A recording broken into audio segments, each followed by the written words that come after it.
Com o aumento das exportações, a indústria de alimentos e bebidas fala cada vez mais e vê cada vez mais questões como eficiência energética, aumento de produtividade, redução de custos de manutenção e produção. E para falar sobre isso, nós vamos hoje falar sobre o degelo, o sistema de degelo, processo de degelo em sistemas de refrigeração industrial por amônia. Então, por que o processo é feito, como ele é feito, como melhorar a eficiência, de que maneira reduzir custos de manutenção e fazer uma entrega mais eficiente desse degelo e também a captação do líquido gerado nesse processo. Então nós vamos falar das etapas, dos métodos, focando em específico o método por controle de pressão e o método por drenagem de líquido, falando sobre as diferenças entre os dois, também a eficiência e os custos operacionais da energia gerada e necessária para esses processos. Por que fazer degelo no processo de refrigeração industrial por amônia? Então, por que fazer? Os evaporadores de ar forçado, os evaporadores frigoríficos, eles naturalmente vão ter uma formação de gelo. E esse gelo, o que acontece? Ele cria uma camada, uma película entre o fluido refrigerante, a amônia, e o produto, ou o processo, ou o ambiente, enfim, a ser resfriado. Então, essa troca térmica, essa absorção térmica da caloria lá do produto, do ambiente pela amônia, não acontece porque tem uma barreira de gelo criada no equipamento, no evaporador, atrapalhando ou impedindo, melhor dizendo, esta troca térmica entre o fluido refrigerante e o fluido ou, enfim, o produto ou ambiente a ser refrigerado. Velocidade e eficiência no processo de degelo por gás quente. Então, o processo de degelo ele tem que ser um processo rápido e eficiente. Por quê? Para não comprometer a qualidade do produto e porque ele gera uma parada no processo.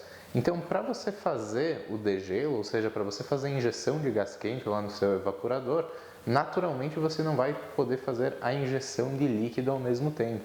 Senão você estaria injetando um fluido quente, um fluido frio e você não pode fazer isso durante esse processo.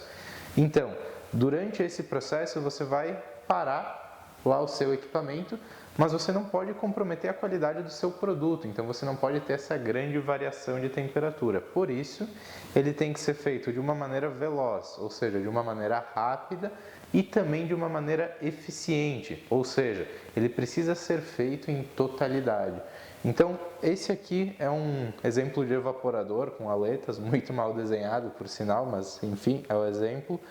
E esses pontos azuis, eles seriam o gelo.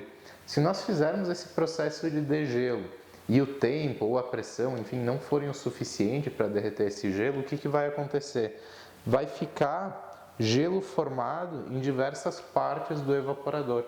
E esse gelo que fica formado após o tempo necessário de degelo, digamos que de 30 minutos, por exemplo, ele vai acarretar o impedimento da transferência térmica entre o fluido refrigerante, como nós falamos antes, para o ambiente ou para o produto. Então, ele impede essa transferência térmica, ele cria essa barreira entre o fluido refrigerante e o produto, o ambiente a ser resfriado. A formação de gelo, ela é bastante comum, ela ocorre, o processo de degelo é necessário. Então, para que isso aconteça de maneira uniforme, é necessário o quê? O correto dimensionamento de tubulações e equipamentos e também uma malha adequada de controle, independente do tipo de controle que você tiver no seu processo de degelo. Nós falaremos um pouquinho mais à frente dos tipos de controle para o degelo. Princípio do gás quente. Por que o gás quente é utilizado para o degelo? O que afinal que é gás quente? Gás quente é o gás de descarga dos compressores de amônia. Então, ele é amplamente utilizado, não só no Brasil, mas mundialmente. Ele é seguro, muito eficaz e é muito fácil de ser utilizado. Basta fazer uma tubulação adequada, fazer as interligações entre linhas líquidas, sucção, enfim, de maneira adequada que ele vai funcionar muito bem. E qual que é o princípio dele?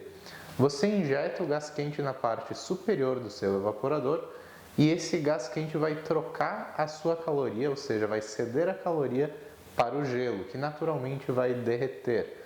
Cedendo essa caloria, o gás quente passa a se tornar um líquido de amônia resfriado. E esse líquido, saindo pela parte inferior do evaporador, vai retornar ao separador de líquido. Ou seja, entra gás, esse gás quente cede sua caloria para o gelo, ele passa da fase de gás para a fase de líquida, com menor temperatura e retorna para o separador. Lembrando que o gás que não for condensado nesse processo também retornará para o separador, mas irá ser recomprimido pelo compressor, para depois passar pelo condensador, pelo reservatório e então sim retornar ao separador de líquido. Qual é a pressão adequada utilizada na linha de gás quente para o processo de degelo em evaporadores frigoríficos? Então, a pressão contínua de 5 bar ela é suficiente e desejável para que seja feito esse processo. E como que eu posso fazer o controle, o método de controle de pressão? Falando de controle de pressão somente, não de purga de condensado que iremos falar adiante. Então, o método de controle de pressão, ele é bastante simples na verdade. Você pode fazer ele de duas formas. Uma é com uma válvula da plataforma ICS da Danfoss, por exemplo, e um piloto regulador de pressão, onde você vai fazer o controle da pressão ali da sua linha. O piloto para regular a pressão de sucção é um modelo CVP e o piloto para regular a pressão de linha, aí com uma tomada externa posterior à válvula, é o piloto CVC. E a segunda opção, bem mais econômica, muito simples e muito fácil de ajustar, é a válvula reguladora com mola. Então ela é uma válvula chamada OFV, uma válvula da Danfoss também. Ela vai ter uma mola interna onde você vai poder fazer o ajuste de pressão dela e ela vai dar essa pressão de acordo com a regulagem, de acordo com a compressão da mola, ela vai determinar qual que é a pressão de abertura da série, ou seja, de que maneira que essa série vai abrir dentro do intervalo de pressão que você tiver setado lá. Então, essas são duas formas simples, básicas, uma mais econômica, outra um pouco mais complexa, mas também com uma qualidade alta agregada, de você estar fazendo o controle de pressão do seu sistema de degelo por gás quente. Qual é o tempo ideal, adequado para o processo de degelo? Então, depende, varia muito. Como regra geral, na maioria dos casos, aí varia entre 30 a 40 minutos mais ou menos. Mas, quais que são as variáveis que determinam o tempo do processo de degelo? Primeiro, e super importante, o evaporador. São diversos fabricantes de evaporadores. Cada fabricante tem suas especificações, sua qualidade, seus materiais.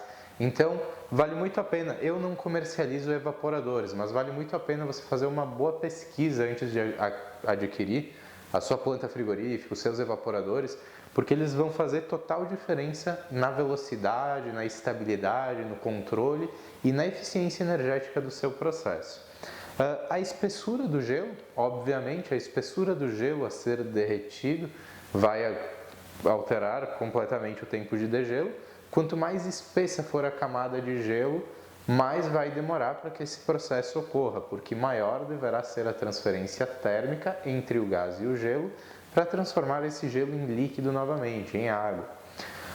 O dimensionamento de tubulações e válvulas. Então, muitas vezes em projetos e até mesmo em manutenção de sistemas frigoríficos, não só dos frigoríficos em si, mas de todas as indústrias que utilizam a amônia, é amplamente utilizado até na indústria farmacêutica, por exemplo, indústria química, indústria naval, petrolífera, enfim, diversas indústrias, bebidas. Então, nesse caso, o que acontece? O dimensionamento, muitas vezes, ele é feito utilizando uma válvula menor do que a capacidade adequada que seria necessário. Por quê? As pessoas às vezes pensam, ela atende, só vai aumentar um pouco a velocidade, ou ela vai atender a menos do que necessita quando o processo estiver com uma alta carga, mas depois que o processo estabilizar, essa válvula vai atender como outra, enfim. E pensando dessa forma, o que acontece? Você começa a sufocar o seu sistema. Tanto a geração, quanto a condução, quanto a segurança, o controle do seu sistema começa a ser sufocado. porque você está utilizando equipamentos de capacidade menor do que a adequada. Então, sempre que você for trocar um equipamento, fazer um novo projeto, exija as folhas de dados, cálculos, como foi chegado aquele equipamento, por que aquele equipamento é adequado, como que é o funcionamento. Então, aqui, por exemplo, nós falamos anteriormente que podem ser utilizados dois tipos de válvula. O dimensionamento de uma não necessariamente vai ser o mesmo do que a outra e vice-versa, porque as válvulas têm construção diferentes. Então, não é porque ela tem a mesma bitola, digamos 1 polegada, que o dimensionamento vai ser igual. Nós precisamos olhar com atenção todos esses detalhes, prestando muita atenção na capacidade. Então, para dimensionamento, além da capacidade, nós temos aí temperaturas de condensação, evaporação, a capacidade, como nós já falamos, velocidade, diversas outras variáveis que devem ser consideradas na hora do cálculo e do estudo do que é melhor para a renovação ou projeção do seu sistema. Golpes e choques térmicos no processo de degelo. Por que eles acontecem? Como evitar? Como deve ser a minha instalação para melhor se comportar em relação a essa mudança de temperaturas que ocorre entre a fase de degelo e a fase de abertura da sucção para retorno do processo de refrigeração. Então, como eu falei, o momento 1 do golpe é durante a injeção inicial de gás quente. O que acontece? Você tem muito gelo formado, você tem uma baixíssima temperatura dentro do seu evaporador e você vai estar fazendo uma injeção de gás quente dentro do seu evaporador para fazer o degelo desse gelo. Naturalmente, um fluido quente com um fluido frio vai gerar um choque térmico. Esse choque térmico pode ter um grande efeito negativo sobre o seu equipamento. Então aqui nós damos uma pequena dica para fazer isso de maneira proporcional. Se você utilizar, por exemplo, se você tem um grande problema com choques, enfim, quebra de equipamento, manutenção, vale a pena você fazer um teste com esse tipo de válvula. Se você utilizar uma válvula proporcional, uma válvula do modelo ICM da Danfoss com o seu atuador ICAD, e fizer uma programação lá no seu CLP, no seu quadro central de comando das suas câmeras frias, você pode estar fazendo o quê? Injetando uma pequena quantidade de gás no evaporador e fazendo esse processo gradativamente, para que num primeiro momento você faça com que a abertura da válvula seja gradativa. Então, essa gradatividade de abertura da válvula vai diminuir o choque, diminuir o impacto sobre o equipamento, além de dar uma maior eficiência pela continuidade. Então, o processo não fica lento, mas o início do processo fica controlado. Antes de você ter a abertura total da válvula, você tem um início de processo mais lento com uma estabilização de pressão e temperatura. Que no caso da sucção, então aqui nós temos escrito, durante a abertura da sucção para a retomada do processo, é o segundo momento que ocorrem os golpes. E aí se encaixa muito bem, principalmente em regimes de congelamento, como -10 e -35, a válvula modelo ICLX da Danfoss. A válvula ICLX é uma válvula solenoide de 2 etapas, ou também conhecida como válvula solenoide de 2 estágios. Inclusive, eu vou deixar aqui abaixo, na descrição, um vídeo que nós fizemos mostrando todas essas válvulas ICLX. Então, retornando, a válvula ICLX ela tem uma abertura gradual, ela abre em 2 etapas. Então, num primeiro momento, ela vai abrir liberando 10% da sua capacidade.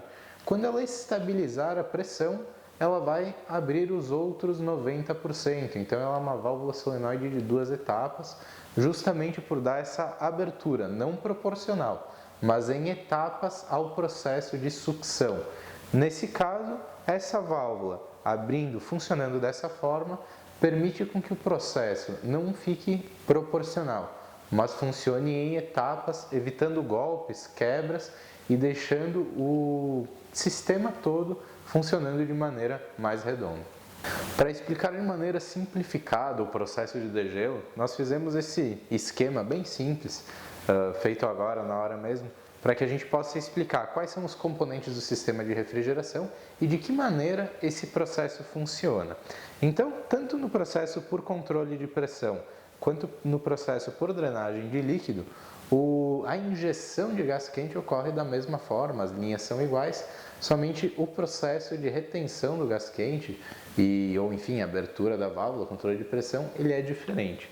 Então, a regra de ouro, o gás quente ele deve ser sempre injetado na parte superior do seu evaporador e ele vai ser drenado, ou seja, retornado, enfim, pela parte inferior, pelo líquido.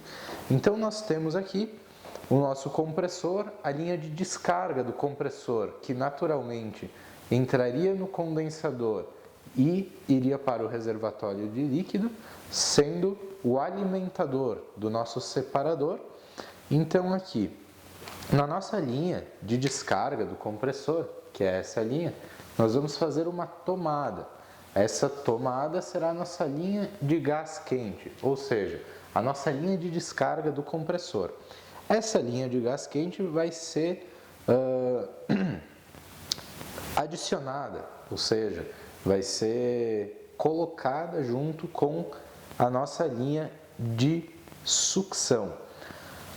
Por sua vez, a linha de sucção será interligada à linha líquida. Após a continuação do processo, esse gás quente entrando pela parte superior do evaporador e saindo já na forma líquida na parte inferior, ele vai retornar ao nosso separador de líquido.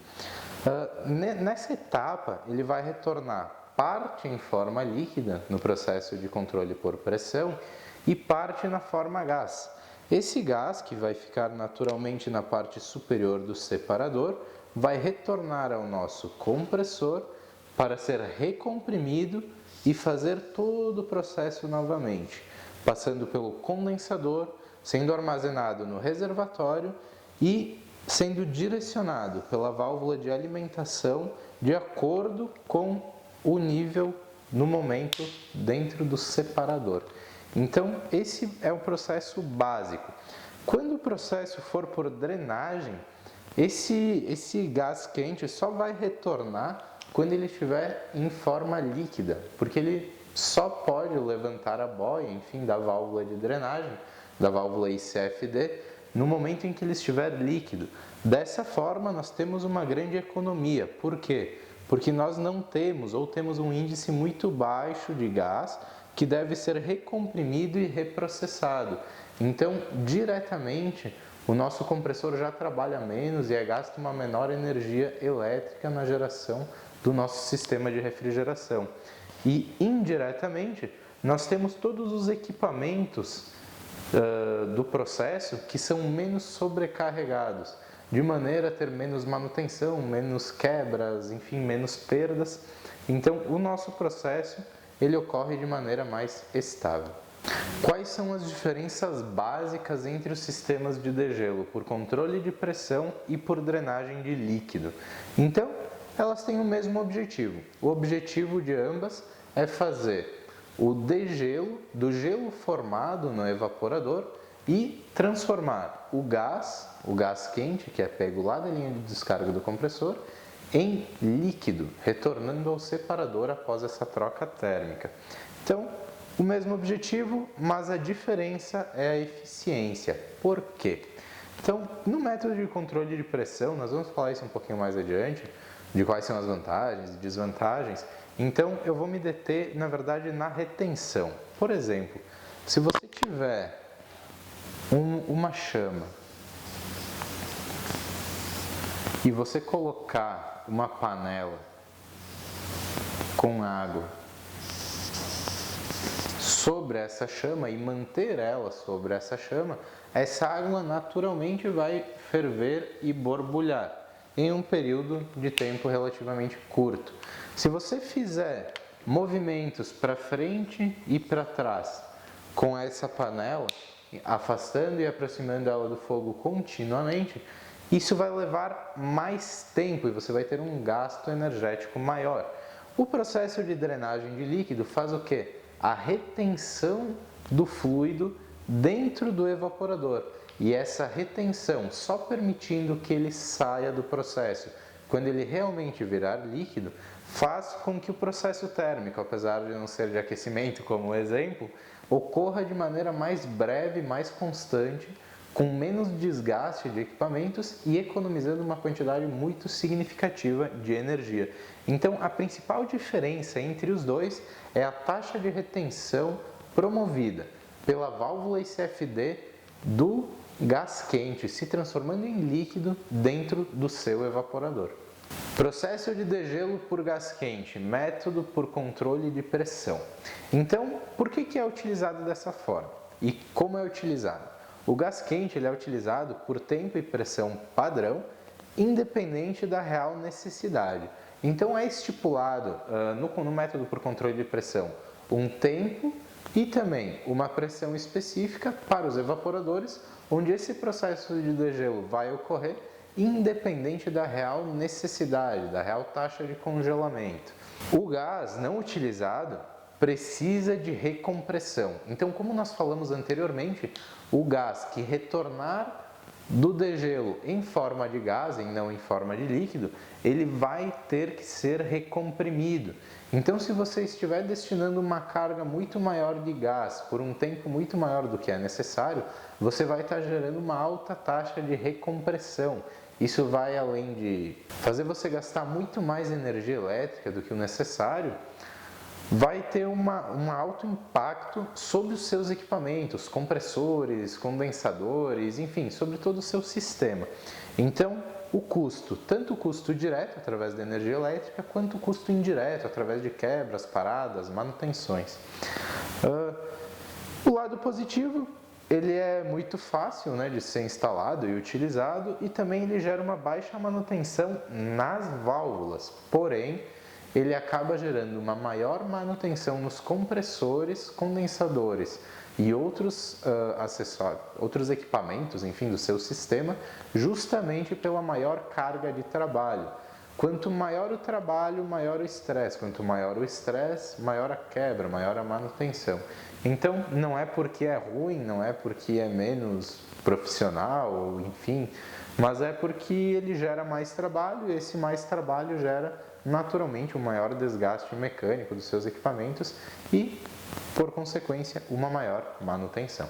Processo de degelo através do uso do conceito de drenagem de líquido. Primeiro, o que é essa drenagem de líquido? Como ela é feita? A drenagem de líquido, basicamente, é um equipamento tipo boia, um equipamento de retenção que vai fazer a retenção do gás quente dentro do seu equipamento e que só vai permitir com que o líquido retorne ao separador.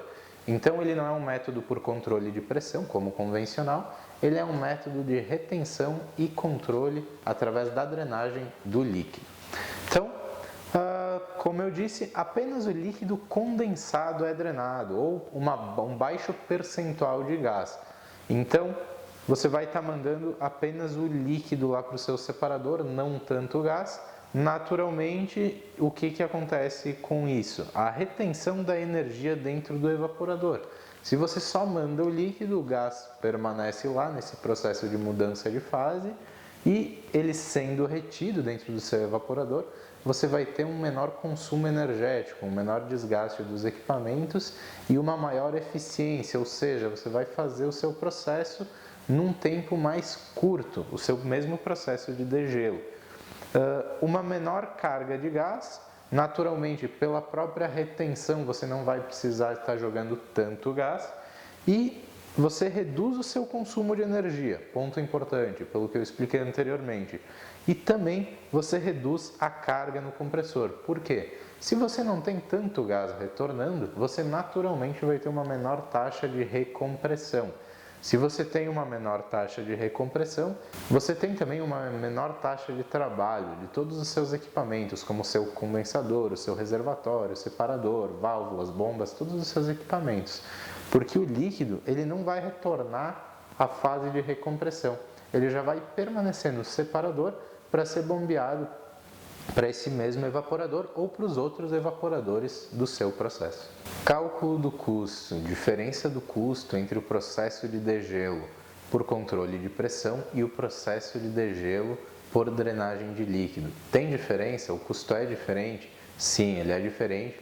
Nós vamos mostrar para você como você pode calcular esse custo e caso você tenha uma demanda no seu processo onde você queira fazer essa adequação nos seus evaporadores, entre em contato conosco, que com as informações do processo nós teremos prazer em fazer esse cálculo, apresentar esse cálculo para você, para a sua equipe, para o seu time, com todos os equipamentos necessários para fazer essa adequação.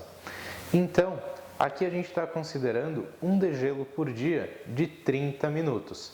Como vocês vão ver no cálculo, no degelo por controle de pressão, você vai ter um tempo, cerca de 7% a mais de degelo, para fazer o mesmo degelo do que no método do líquido, da drenagem de líquido. Então, vamos lá. A diferença entre os custos.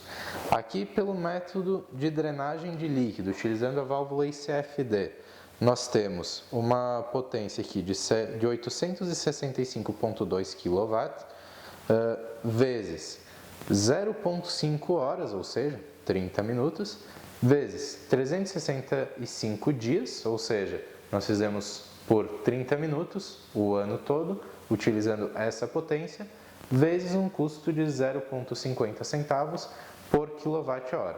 Esse degelo custou R$ 78.949,50 centavos.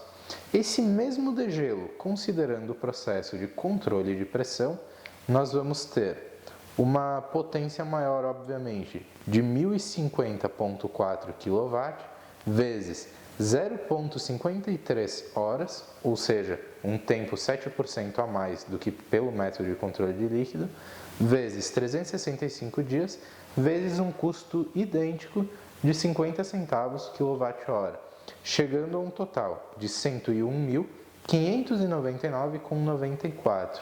Então, a diferença de custo anual entre os dois sistemas, considerando o mesmo evaporador, ou seja, o mesmo trabalho, é uma diferença de R$ 22.650,44 centavos diretos, ou seja, em energia. Aqui não estão sendo contabilizados custos de manutenção, custos de quebras por choques térmicos ou outros, custo de trabalho dos compressores, trabalho que eu digo é trabalho físico de manutenção mesmo, não só nos compressores, mas nos outros componentes do sistema também. Então, só por esse custo, só pelo custo direto de energia, já se paga. É um equipamento que já se paga naturalmente, você colocar ele no seu processo e começar a fazer o seu degelo através do sistema por drenagem de líquido. Então, só pelo custo direto. Se você considerar os custos indiretos, você vai chegar a um número muito maior. Adequando o seu processo por drenagem de líquido, todos os seus evaporadores, você vai ter um save anual muito grande para a sua empresa. Não só no custo direto, também no custo direto, mas não só, mas também muito na redução de manutenção nos seus equipamentos, porque a taxa de recompressão do seu compressor vai diminuir absurdamente. Com essa recompressão diminuindo, você vai ter menos trabalho, logo você terá menos estresse. E esse menor estresse do equipamento vai gerar um menor desgaste mecânico, menos quebras, menos manutenção e um trabalho mais fluido de todo o seu sistema de refrigeração industrial. Muito obrigado a todos vocês que estão curtindo o nosso conteúdo, compartilhando, entrando em contato conosco através do WhatsApp, do LinkedIn, enfim, do telefone, do e-mail. Sempre que vocês tiverem dúvidas, fiquem à vontade para ter esse contato. Nós fizemos questão de abrir todos os nossos contatos justamente para ter essa proximidade com os nossos clientes. E falando sobre conteúdos especificamente, nós temos um blog totalmente direcionado para o público técnico, escrito por engenheiros, por técnicos em aplicação, por pessoas que estão dentro das indústrias, não só trabalhando pela Vaportec, mas também mecânicos, supervisores, engenheiros de todas as indústrias, escrevendo conteúdos para você. Entra lá, vai ter várias dicas de manutenção, projeto, construção, e você vai poder ficar por dentro das novidades do mercado, do que melhor se adapta ao seu processo. E se você tiver problemas de eficiência energética, de alta manutenção, da sua planta não estar mais atendendo a demanda, não saia trocando equipamentos à toa, faça antes um estudo, nos chame, nos contacte, nós teremos prazer em entender o seu processo e fazer um estudo para entregar o melhor para você, não só equipamentos, mas também todas as soluções para deixar o seu processo de aquecimento, refrigeração, enfim, funcionando de maneira plena.